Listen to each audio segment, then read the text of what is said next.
कैसे दर्जी दर्जी बुचड़ी सिले रे, कैसे दर्जी लहंगा बुचड़ी सिले। अरज कम कमती कपड़ा खंगे वो, अरज हो के कमती कपड़ा खंगे। कैसे दर्जी दर्जी बुचड़ी सिले रे, कैसे दर्जी लहंगा बुचड़ी सिले। अरज कम कमती कपड़ा खंगे वो, अरज हो के कमती कपड़ा खंगे।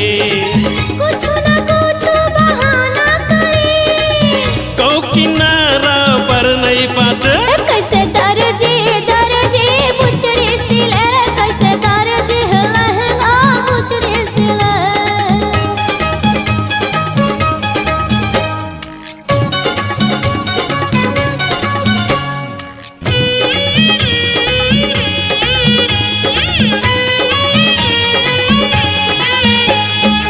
कबू शरत कर बने ताहू सिलते, तमोरे दुकान में कहाँ के भरते।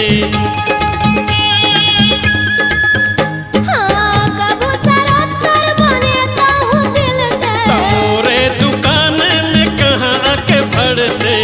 ओलखा कपड़ा के काये करे, भुलाई के फूल खा चट्टी बने वो, भुलाई के फूल खा चट्टी बने।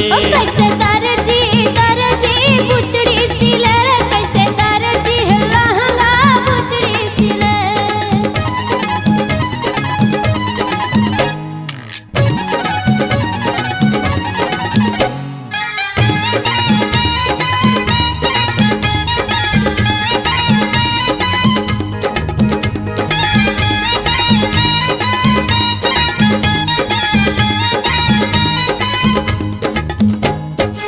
कबू झुझुला कबू काड़ा सिलखा, कभू मोटा थस कभू तै सुखा थस।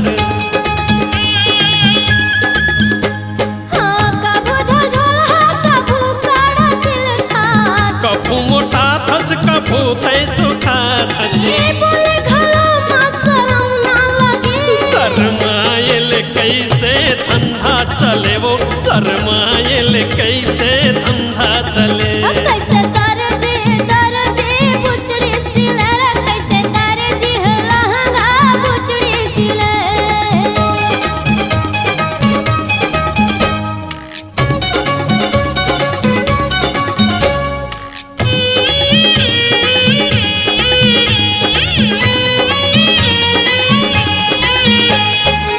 फूका माही बोल खाला सिलबे, पाछू पटन के तयागों में रखबे। हाँ फूका माही बोल खाला सिलबे। पाछू पटन के तयागों में रखबे।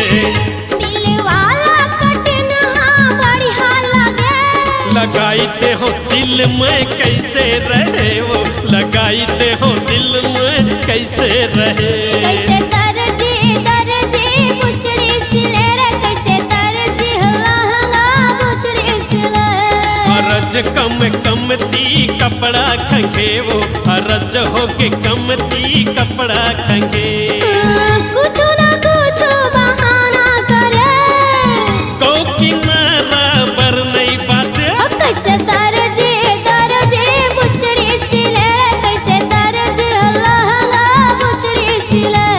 अरज कम कमती कपड़ा खंगे वो, अरज हो के कमती कपड़ा खंगे।